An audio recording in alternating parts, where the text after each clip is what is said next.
ఈ అవమానాన్ని తట్టుకోలేక నేను పురుగుమంది తాగాను, దీనికి ఫలానా వాళ్ళు కారణం అని చెప్పి 6 పేర్లు స్పష్టంగా ఆయన రాయడం చెప్పడం, పోలీస్ అధికారులు ఆ స్టేట్మెంట్ రికార్డ్ చేశారు. నువ్వు నేను చేయలేదు, పోలీస్ అధికారులే ఆ స్టేట్మెంట్ రికార్డ్ చేశారు, వాళ్ళు ఫైల్లో పెట్టుకున్నారు. చేసిన మరుసటి రోజునే ఆ బాలుడు చనిపోయిన తర్వాత బాలుడు తండ్రి ఇచ్చినటువంటి ఫిర్యాదు మేరకు వాళ్ళు ఎఫ్ఐఆర్ కట్టడం అంతవరకు బాగా చేశారు. నా పేరు అశ్విని, మా బాబు పేరు శశికాంత్ సార్. శశికాంత్ మా బాబు పేరు. బాబు ఖాళీ గ్రౌండ్లో మా ఇంటి బ్యాక్ సైడ్ ఆడుకుంటుండగా అదే మా ఇంటి స్థాలగాల వాళ్ళు మాత్రం 30 మంది 40 మంది వచ్చి కొట్టడం వల్ల మనస్తాపం చెంది బాబు పురుగుల మందు తాగడం జరిగింది. అలాగే ముందు ఏం జరిగిందంటే కిరాణా షాప్ కానీ వెళ్తుంటే బాబుని ఆపేసి అక్కడ 30 మంది 40 మంది కొట్టడం జరిగింది. అలాగే మేము 9 మంది బాబు కొట్టింది కూడా స్టేట్మెంట్ ఇచ్చారు హాస్పిటల్లో. కానీ ఎవరిని కూడా ఒక్కరిని జైల్లో వేసాము అంటున్నారు. అది నిజమే ఎంతవరకు అబద్ధం ఎంతవరకు మాకు తెలియదు సార్.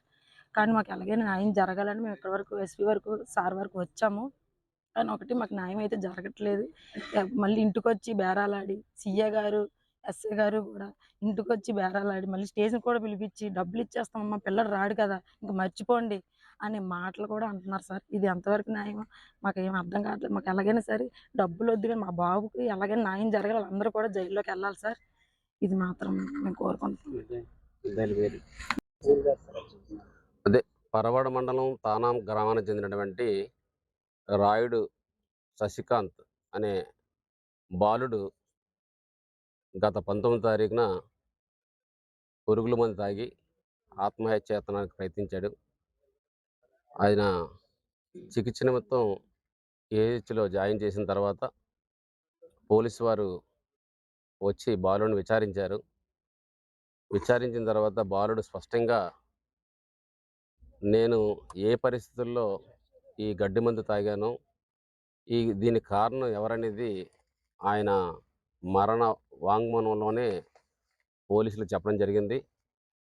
తర్వాత మరుసటి రోజు ఆ బాలుడు చనిపోవడం జరిగింది.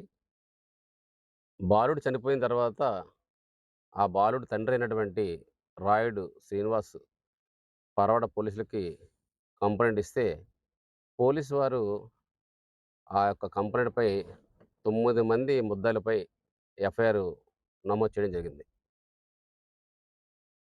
ఆ వెంటనే పోలీసులు స్పందించి నలుగురిని స్టేషన్కి రప్పించడం, ఈ క్రమంలోనే పోలీసులపై రాజకీయ ఒత్తిడి తీవ్రంగా రావడం వల్ల పోలీసులు ఆ నిందితుల్ని విడిచిపెట్టడం జరిగింది. అయితే అప్పటి నుంచి పాపం బాధితులు పోలీస్ స్టేషన్ చుట్టూ తిరిగి నా కొడుకు మరణానికి కారణమైనటువంటి వ్యక్తుల మీద చట్ట ప్రకారం చర్యలు తీసుకోమంటే పరవాడ సిఏ గారు రాజకీయ ఒత్తిడికి లొంగి ఈ యొక్క కుటుంబానికి అన్యాయం చేయడానికి నిర్ణయం తీసుకున్నట్టు తెలిసిన తర్వాత తప్పనిసరి పరిస్థితుల్లో ఆ కుటుంబం ఈ జిల్లా యాత సంక్షేమ సంఘం నాయకులను ఆశ్రయించడం, జిల్లా యాత సంక్షేమ సంఘం నాయకులు వాళ్ళకు అండగా ఉండడానికి నిర్ణయం తీసుకొని ఈ కుటుంబాన్ని న్యాయం చేయమని ప్రభుత్వానికి అర్జీలు పెట్టడం జరిగింది. అప్పటికి కూడా ప్రభుత్వం స్పందించకపోయేసరికి మరి మిత్రులు సోషల్ మీడియాలో ఈ విషయాన్ని విస్తృతంగా ప్రచారం చేయడం వల్ల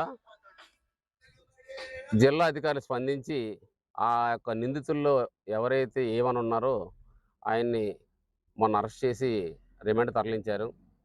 మిగిలిన వారిని కూడా అరెస్ట్ చేయమని చెప్పి ఈరోజు ప్రజలంతా కూడా వివిధ ప్రాంతాల నుంచి వచ్చిన వ్యక్తులంతా కూడా ఈరోజు పోలీస్ అధికారులకి విన్నవించడానికి ఈ యొక్క వేదిక రావడం జరిగింది. మేము ఒకటే చెప్తున్నాం, చట్టం ముందు అందరూ సమానమైనది రాజ్యాంగం చెప్తుంది. కానీ ఆచరణకు వచ్చేసరికి చట్టం ధనిక వర్గాలకి చుట్టంగా మారుతుంది. పేదవాళ్ళకి ఆవేదన అరణ్యరోదనగా మిగులుతుంది. చట్టాన్ని అమలు చేయవలసినటువంటి అధికారులు ప్రేక్షపాత్ర వహిస్తున్నారు.